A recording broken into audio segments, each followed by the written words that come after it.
We're going to go game by game, matchup by matchup for Week 16 on the Sunday slate on Christmas Eve. Give you a must-start player from each game. Look at some of the sneaky starts, the run back options in those matchups as well. We're trying to peg down the game scripts so we get an idea of how these players are going to be scoring fantasy points in their matchup. But what you need to do right now is click that subscribe button. I know the season's almost over, but I'm going to be a key resource to your research in the offseason as you prepare for your drafts. I'm hot on the waiver wire every single week with multiple videos, and like today, I'm going to help you set your lineups. Click that button, stop missing out.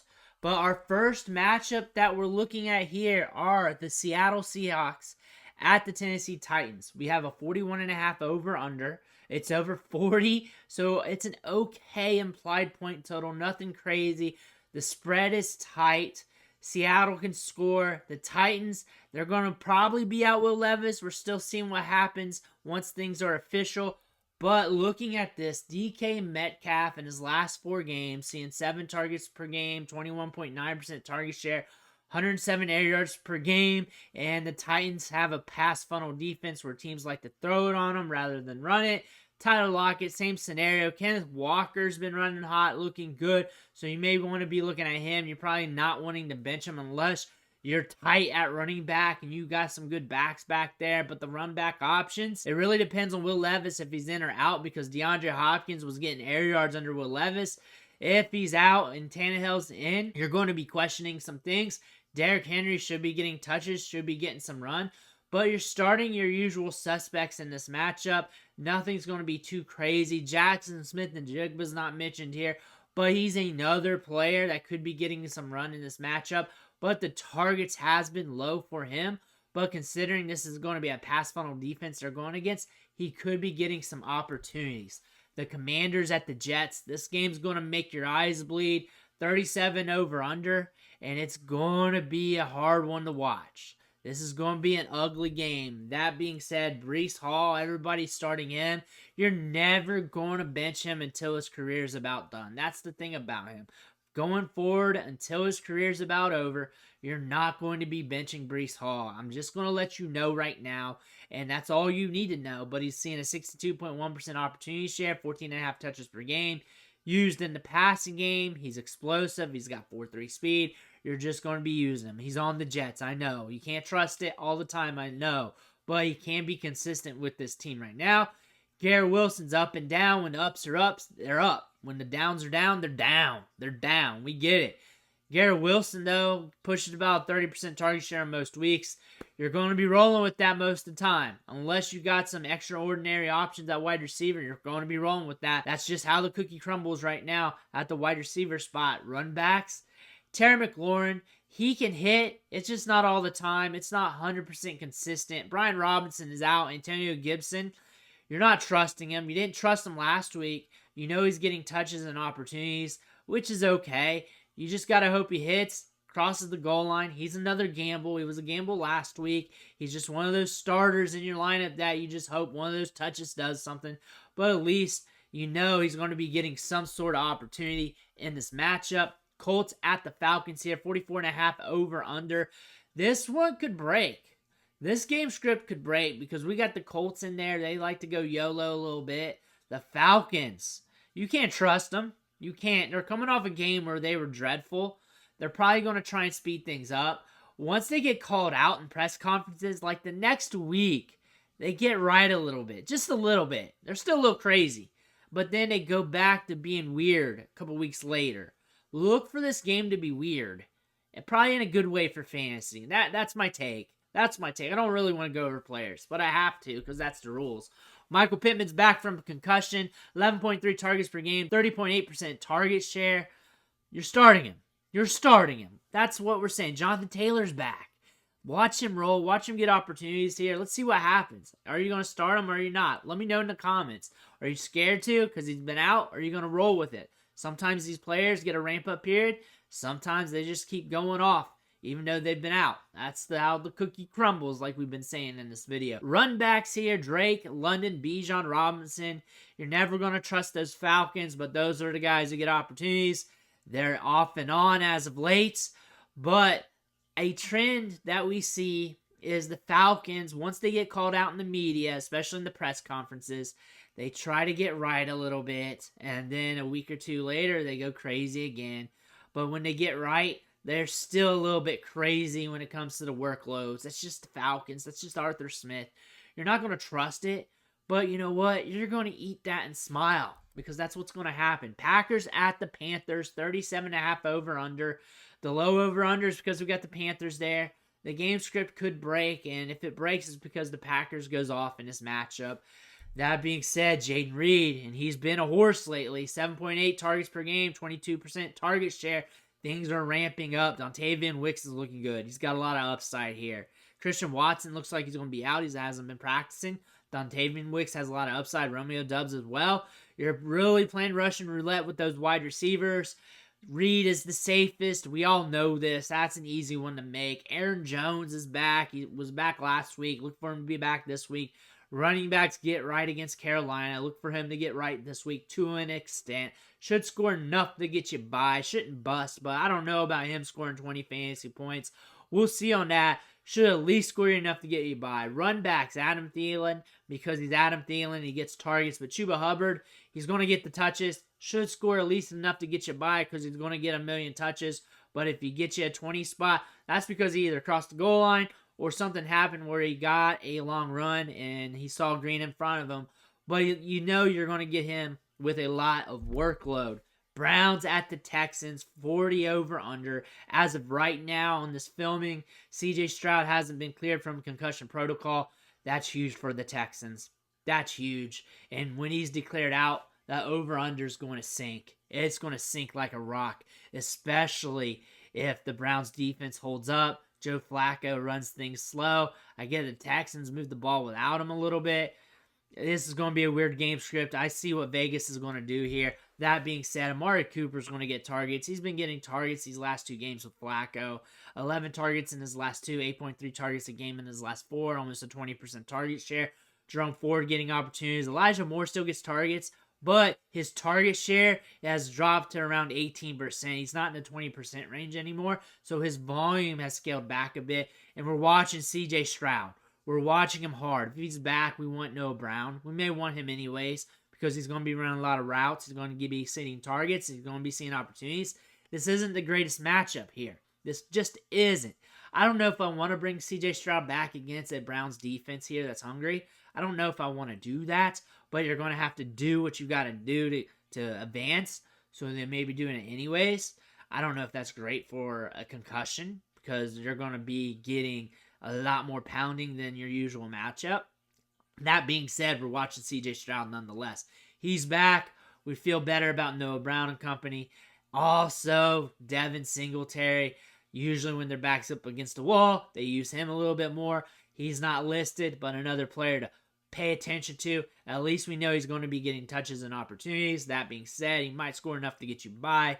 Noah Brown, we like him more if CJ Stroud's in, but he's going to be running a lot of routes. He's going to be seeing targets. The Detroit Lions at the Minnesota Vikings, 47.5 over under. Vegas kind of likes this game. Moderate's around 45 points on the over under for the implied point total. 47.5 is almost pushing towards the upper limits of around 50 to 55 points, sometimes higher. Again, we're expecting this game to be high scoring. It could happen because you can throw the ball in the Vikings. The Vikings have some pieces, some weapons there. Mullins was able to move the ball a little bit. We're looking at Amon-Ra St. Brown because you always are. 8.8 targets a game in his last four. 26.3% target share. Gibbs versus Monty. Gibbs has been on fire. Monty's been getting touches. And if Monty crosses the goal line, it could be his week. They're both good running backs. They're both good for fantasy. We know where the ball's going in Detroit. Jamison Williams is your YOLO play in this matchup. Run backs, Jordan Addison, he was hot last week, was one of the top wide receivers in fantasy. Justin Jefferson is one of the top wide receivers in fantasy. Ty Chandler. Any given touch, any given play could go off. The Detroit Lions could corral him. He's a little bit more of a gamble this week, but he was a little bit of a gamble last week and went off. The thing is, he could go off on any given touch due to that explosiveness and speed, and that's just the type of player he is. The more touches he gets, the better opportunity that can happen. That being said, if you want to go YOLO, then go with it. I don't really recommend benching him either because we know he's going to be getting workload. We know he's going to be getting touches unless Madison comes back. But Ty Chandler has proven himself. He's been the hot hand. More likely going to be getting touches. I would not bench him unless I feel very good at the running back position or in the flex spot with a good wide receiver. Ty Chandler, you may have to just roll the dice on it even though you don't feel 100% good. We know the upside's there. We know the touches are going to be there, and the touches could equate to him at least scoring enough to get you by, and then that speed and explosiveness gives him the opportunity to be able to hit you with a big figure in the box score. Ty Chandler's a guy you're just going to have to eat it with. Jacksonville Jaguars at the Tampa Bay Buccaneers, 40.5 over-under. Almost moderate, low scoring over-under nonetheless. You can throw it on Tampa Bay. Jacksonville Jaguars hasn't been 100% lights out either, but expect the ball to spray around a little bit in this matchup. Rachaad White is just safe. He's just safe. Almost an 80% opportunity share. He gets used in the passing game. 22.5 touches per game. He's just safe. Look at his fantasy output over like the last 6 weeks. 17 to 21 points per game. Solid there. Mike Evans, air yards, targets. Chris Godwin has been hot recently. Looking at Jacksonville, Travis Etienne has been up and down recently, but you know you're starting him. You know he's going to be using the passing game a little bit, and you're just hoping that he hits. Calvin Ridley, Zay Jones, fuck it, throw in Parker Washington. Any of these wide receivers can get it this week because you want to throw it on Tampa Bay. Because that's what NFL teams want to do, and they tell us that every single week. And we usually get a wide receiver every single week that hits against Tampa Bay. Who's it going to be? Zay Jones's targets, his target share, his air yards has been up there. He looks like a player that could hit in the right matchup. This could be his matchup. Calvin Ridley's Calvin Ridley. We know about him. Parker Washington in the slot. If things get rough there, maybe they go to him a little bit. Looking at this team, we got some wild cards, but I wouldn't be surprised if we get a good fantasy performance from one of these wide receivers or even Travis Etienne. Rachaad White safe. That's all I can say. Arizona Cardinals at the Bears, 43 over/under. You can run on the Cardinals, and you want a Bears running back on your roster so nobody starts them. If there's one on waivers, you just pick them up, whether it's Herbert, whether it's Deontay Foreman, or it's Rashawn Johnson. You just want one of those guys. You don't want to fuck around and find out this week. James Conner, though, 17.3 touches per game in his last 4. Marquise Brown is out. Is this going to be Michael Wilson time for sure? Is that going to happen? Or is it going to be another Greg Dortch game? Stay tuned for that. Run backs, Roschon versus Deontay Foreman. Who's it going to be? Because a running back's more than likely going to get it this week. And who's it going to be? Who's going to be that running back that blows up? Because a running back tends to blow up against the Arizona Cardinals. You do not want that running back going against you. And if one of those running backs is on waivers right now and you got a spot, don't even ask who to drop. Drop your shittiest player, your extra kicker, your extra tight end. Pick him up so he does not get accidentally started against you. And he has one of those home run hitting performances against the Cardinals that we see many running backs do. Just do it. Even if it doesn't happen and that running back goes bust, you can drop him, and that's a good insurance policy that the guy you're going against doesn't perform that trick on you on Sunday. Just picks him up, throws him in. You're going to be in a world of hurt if that running back's hit. If it's Roschon, if it's Deontay Foreman, shit, even Khalil Herbert. Anybody can get it against the Cardinals. DJ Moore, because he's DJ Moore, he gets targets, he's got upside, and gets you yards after the catch. We all know that. Cowboys at the Dolphins. We got a 50 over-under. And this is a water cooler game. This is where everybody's going to be watching this matchup. They're going to be ignoring their family to watch this game at the holiday party. And I'm going to be doing the same. This one's going to be a high-scoring game. Or it's going to have some high-volume storylines. And I can't wait to find out. Tyreek Hill's trending back. Looks like he's going to be on the field. Jalen Waddle, stud. Devin Achane, stud. Raheem Mostert, stud. Same thing as I said every week. All year long, you start your Dolphins. Guess what? We're running it back, and we're starting our Cowboys here. Jake Ferguson, he gets volume. CeeDee Lamb, he gets volume. He's CeeDee Lamb. Tony Pollard, he gets opportunities, and he gets touches. More than likely, you don't have another running back that you like better anyways. The other wide receivers, Brandon Cooks, you're probably starting him. This matchup hedges the bets because it is against the Dolphins. We're going to see a lot of volume. The secondary is pretty tough, but the volume, the volume in this game, the fast pace of this game could expedite the fantasy production. That's why we're looking at these pass catchers. Patriots at the Broncos, 34 over under. Vegas is saying just puke in your lap and don't watch this game. Just go to the bathroom and don't come out. That's what Vegas is saying. That's how I feel. But we might get somebody who can contribute in fantasy. Javonte Williams, 17.8 touches per game. That's okay. He might score you enough to get you by in this matchup. It's not great. We don't like this matchup. Should be slow, but it could break, and maybe since he's getting a good touch share, that might happen for us. Cortland Sutton, Air Yard City. He might get a little bit less this week, maybe a little bit less volume, but if he brings in a touchdown like he does in a lot of weeks, because for some reason he does that, guess what? You're going to hit. And that's a gamble this week because this game's going to be a lower volume game. Ezekiel Elliott on the run back.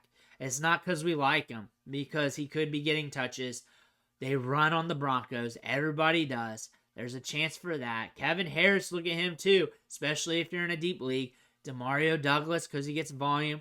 Devontae Parker, maybe. But no one's going to stand there on the street corner and say, start your Patriots wide receivers and do it now. Nobody's doing that. Nobody's doing it, but I got to talk about every game. Again, you're puking in your lap. But Merry Christmas, guys. I want to thank you guys for watching. It's been a great year. Remember, I got another video like this for the Christmas games on Monday. There's 3 games there. We'll go more in depth on those 3 games. Make sure you hit that subscribe button so you don't miss out. I want to thank you for watching. It's been a great year. Happy holidays, happy Christmas, happy New Year's. And I want to thank you again. Catch you next time.